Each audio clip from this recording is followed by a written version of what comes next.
out for the webinar series of this month. Roll out your single sign-on solution on a product platform. So in modern day applications, if you see, authentication becomes a core component. And we found that there are a lot of standards available on the market, and there are a lot of protocols which are explained very poorly, which are very confusing also if you take developers. So today's webinar, our hope is to explain all the major concepts involved in single sign-on solution, and we will make easier to understand in detail. So before moving to the session, let me introduce ourselves. So I am Sajidhan Sinadurai, working as a Senior Tech Lead at 99X Technology. So I have been in the industry for nearly 7 years, and I have been working in various different products on various technologies. Apart from that, I spend my spare time on helping the community for the software people. And we have Taridu Fernando on the other side. Yeah, he will introduce himself. Hi guys, I'm Taridu. I'm working as a tech lead in 99X Technology. I have over 5 years of experience and mainly working in .NET technologies as well as JavaScript and Angular. Thanks for the nice intro, Tarid. So we will go to the outline of this webinar. So today we are going to talk about authentication mainly. Authentication is no longer controlled by the application itself. Like if you consider most of the enterprise applications handling the authentication separately through a third-party provider, which will be very easy to manage. So in an era where applications are highly distributed and we are moving to microservices, so we are dependent on other services to perform their function. So in this webinar, we will be talking about single sign-on and what is it about and what are the advantages, disadvantages. Lately, we will be moving on core part of this webinar, which is Identity Server 4, the introduction and the features of it. So we will be explaining one of the main use protocol and that is recommended, which is OpenID Connect. So we will be going through the main concepts of it. And later, in addition to this webinar, we will be explaining one of the use case that we have implemented recently with Identity Server 4 on our own customer at 99X. At later part of this session, we will be discussing on general guidelines and what are the mistakes that we are generally doing while designing a single sign-on solution. At the later part of the session, you can post your questions in this Skype chat. So we will be answering them if we know, otherwise we will be writing down later. So let's move on to the next slide. So I want to start this session with simple terms. Like if you take authentication, there are a few terms that you need to understand as a developer. So I will relate with a real scenario that happened last week. So all of us know our Sri Lankan team won against Bangladesh team the series. So it happened after a long time and I wanted to celebrate it. So I went to a bar and wanted to have a wine. So there was a bouncer standing next opposite to me and he was asking for me, who are you? So I had to provide an identity saying that I am Saji and this is my license that I have to drink. So he was contacting the manager and asking whether their person's called Saji, he has been ordering a drink. So the manager said, yes, there's a confirmation and you can allow him in. After that, I went inside. So if you look at it, there are three parts. One is identity, authentication, and authorization. So initially I went in as Saji, that is my identity, and I have the identity saying the license. I am over 21 years, so I can have the drink. So if you take traditional applications, the username is the identity and password is the authorization, and checking whether the user has permission to access some resources, that is going to be the access role. So if you take modern applications, there is other way of doing that. So you take application token as an access point, and then authentication is going to be the token, and authorization is using the token, and claims going to be the roles that you are going to have. If you take authorization, that is going to happen after the identity and authentication process. It's how you determine whether you have access to the applications or not. Let's move on to the next slide. So single sign-on. We have been hearing this term for a long time, and we have seen this term trending on Twitter, on various social media as well. So if you define single sign-on, as of today, if you look at it, most of the modern applications, we are using this as a fundamental feature, not as a fancy feature. According to Gartner, back in 2017, 80% of the web applications using single sign-on as a fundamental feature. So if you define single sign-on, it is a property that access control of a multiple related but independent software systems. So once you log in, you have access to all the applications that you want to access. So it handles in single login.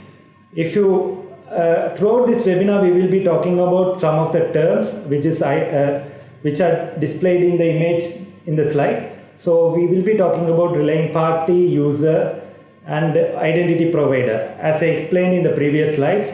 So if you look at the image, so once the user is logged in, he will be able to access different type of applications, which could be in mobile, IoT device, or any kind of web applications. Let's see how single sign-on works. As a user, you will be logging into any of the applications through the browser or through the mobile device. So initial step is to authenticate the user credentials. There will be identity provider. So based on the information, you will be there will be a protocol that user identity provider which will be given. In this case, I have taken an example using SAML, which is one of the popular protocol that we have used in the earlier days, but right now it has become like archived. So since many of the guys are not using it. So once the user is authenticated and the validations are verified, he will be redirected to the application that he has access of. So there is a trust relationship created between the identity provider and the applications you want to access. So as I explained earlier, single sign-on handle the entire authentication process in simple way. So let's move on to the advantages and disadvantages that you have while designing single sign-on applications. So once you look at advantages, it's provide a single experience, user experience, which has automatic login to all applications once the user is signing. Based on the facts, it says that user doesn't want to spend more than 2 seconds on login process. So it plays a major important role if you are designing modern day applications. And as a single sign-on, with single click, you can revoke all the user application access once the user want to revoke his access from the system. And the auditing process also becomes easy, so you can make all the history from the application access that you have or the user made earlier. And when you look at disadvantages, we have disadvantages also here. The primary risk is associated with the single sign-on is the single authentication point. If the password is compromised, so the hacker or user who gain the information can get into the system and he can access all the related web applications as well. And the second point is the different users will have different type of workflows, so which will have different policies to design on. So which becomes more complex when you are designing a single sign-on solution. So I think I have explained what is single sign-on and what are the advantages and disadvantages you have while designing a single sign-on solution. So we have Taridu as we introduced earlier. So we will be seeing one of the alternatives that you can choose over XAML, that is OAuth2. So we will be discussing an OpenID Connect, which is the identity layer on top of OAuth2. I think Taridu, you can take over. Yeah, thank you Sachi for that introduction on SSO. I hope that you guys got an overview of SSO and how it works. And what OpenID Connect does is it provides an identity layer on top of OAuth2 protocol. Actually, this is a third iteration of OpenID. The earlier OpenID, which is a 2.0, used XML, which was not popular because XML is really old and it's kind of heavy. And that is similar case with SAML, as Saji mentioned, because they were using XML and it is kind of very heavy, and there are some limitations on it. And another cool thing about OpenID Connect is it supports all kind of clients, such as browser, native applications, so it can be Android phone or iPhone, and it can be a server or an IoT device, any device. It can support the authentication. So you were explaining about advantages of OpenID Connect over XAML. So you have mentioned that verifiable accession. So what does that mean, and what are the advantages? Like, how do you distinguish between OpenID Connect and XAML? So Yeah, Sachi, answering your first question, like the verifiable accession is like one of the like the most critical part. Like because once you get authenticated, you are relying on that information to give access to that user. So it should be verifiable. So like basically OpenID Connect does that using encryption, like using public key encryption schemes that we have. So that's what I meant by verifiable accessions. And answer your second question, the main advantages of OpenID Connect against XAML is it's not based on XML, so it uses simple JSON REST protocol. So it's kind of heavy, it's very lightweight, and it's very developer friendly. So people are willing to use that. And the second advantage is it supports all kind of clients, as I mentioned earlier. XAML, because of its limitations, it can support only web clients because it relies on redirects to get the login working. So that's are the two like major advantages of XAML. And another advantage I would say is the session management specification given by the OpenID Connect specs. In XAML, there was not any like spec like that. So if you want to achieve session management, it's kind of hacky. You have to develop your workaround in your application. So which is not that good. In OpenID Connect, it's straightforward. I think we have come to the core part of this session, which is Identity Server 4. So let's move on to the next slide. So we will be discussing on what is Identity Server 4 and what are its core features. Yeah. So basically, Identity Server 4 is one of the implementation of OpenID Connect, and the very famous one because it's open source and it's quite famous, and like it's written in the .NET stack. And it's also OpenID Connect certified implementation. I emphasize that because if you are certified, that means you get the guarantee of if when clients they use a different implementation of OpenID Connect, it will still work with your solution. So that's very important. And using Identity Server 4, like gives you a framework, not a product. So it can enable you to give authentication as a service to your product platform. So you can adapt it to your solution, your requirements.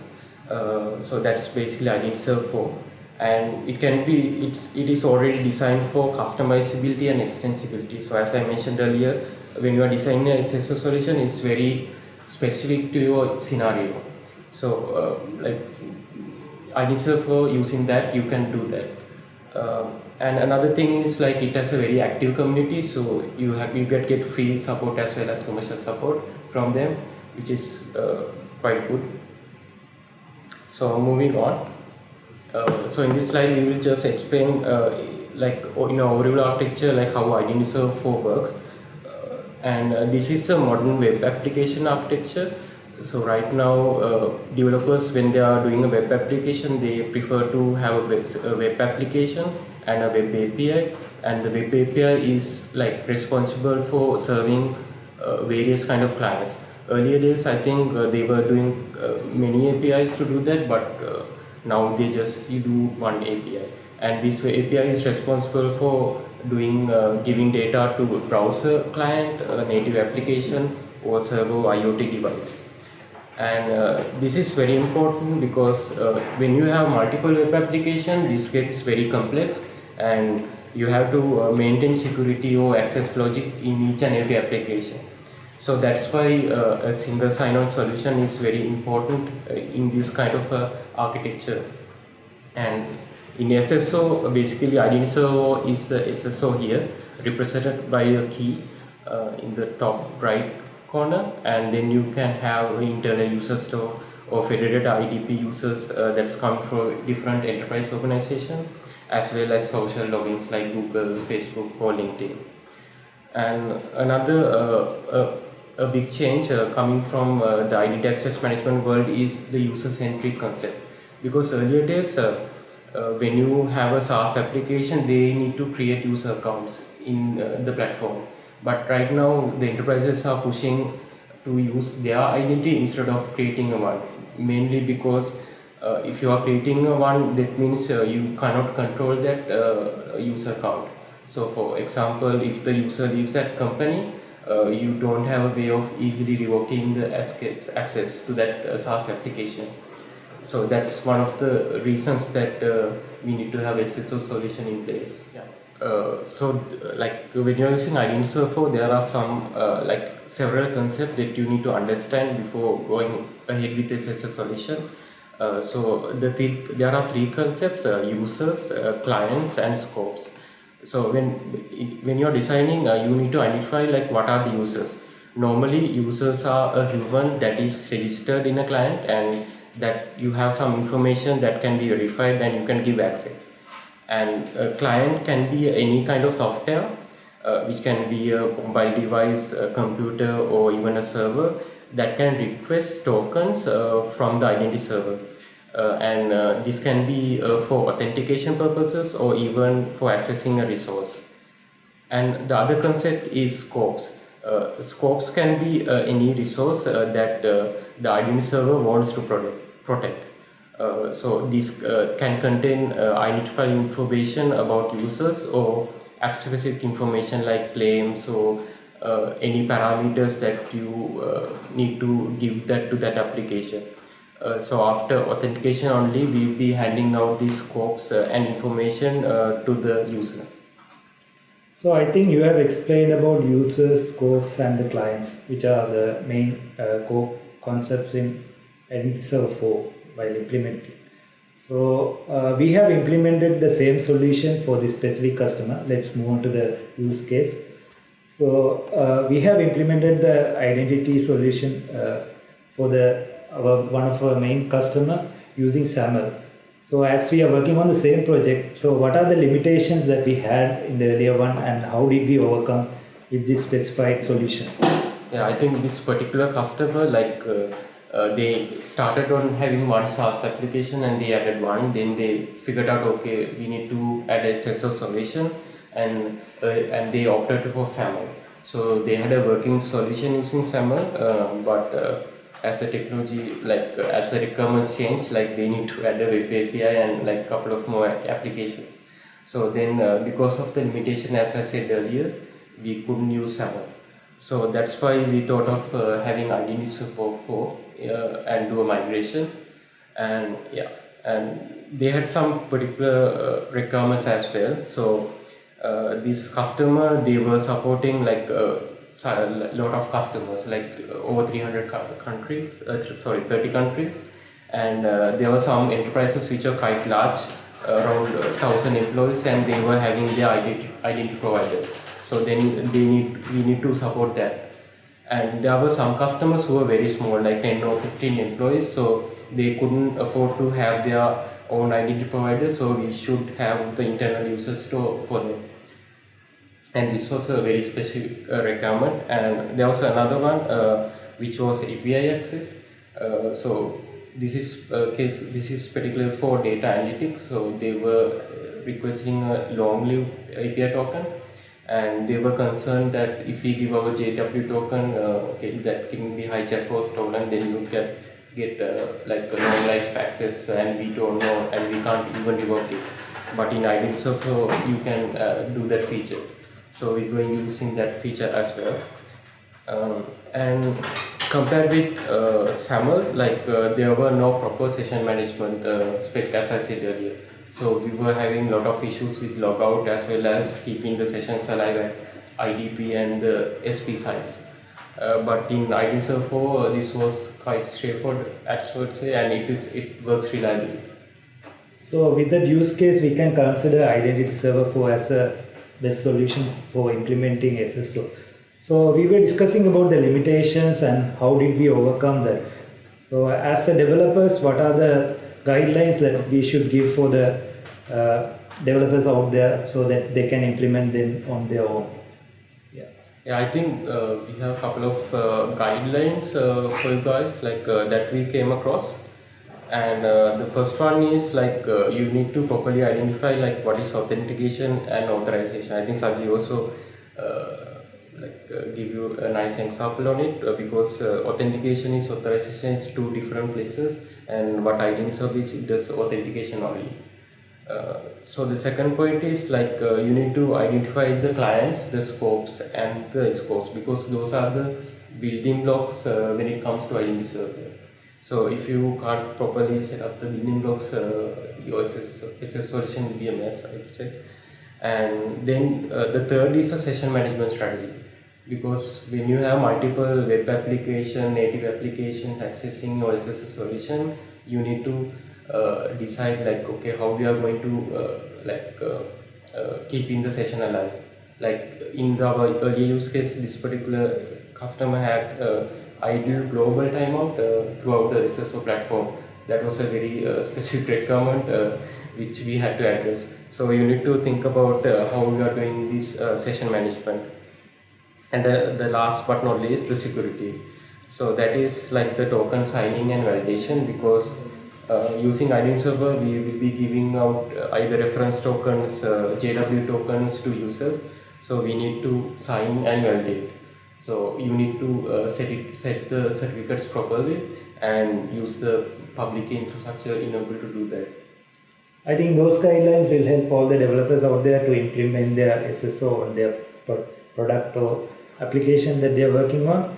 So with that, we have come to the end of this webinar, and if you guys have any questions, you can post it here. We are ready to answer them.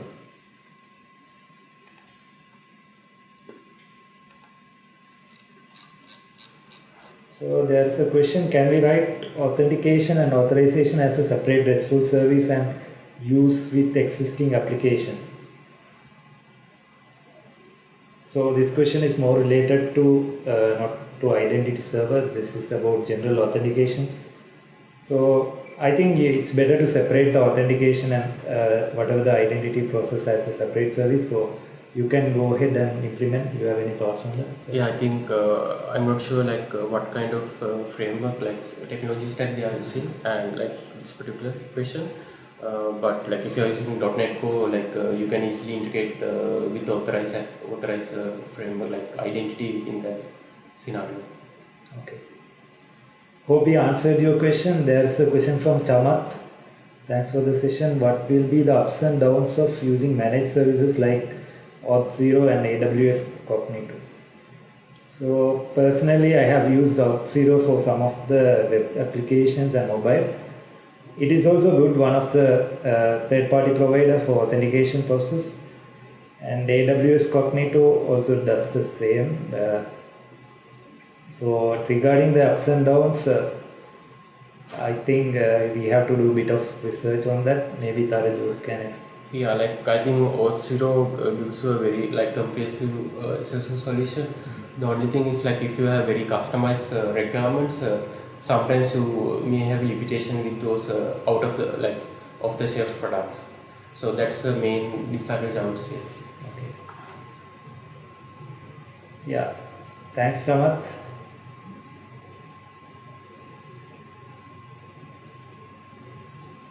I think that's it for questions. Okay. So regarding someone else is please. You were saying thanks. That's it. Yeah, regarding the references, so we have added the references what we have referred. If you are starting with Identity Server 4, refer the second one. It's a good starting point for all the developers, and there's a good video on modern authentication by Rob Moore. Some of the slides we have taken it from there to make the authorization easier to understand, and there are other slides which are related to OpenID Connect and a few other slides with Auth0 as well. Hope you had a nice session, and I would like to thank all the team who have been supporting us, from our team and from the technical team and from the marketing team. So we will meet you again once in another webinar. Until then, bye guys. Yeah. Bye. Thank you.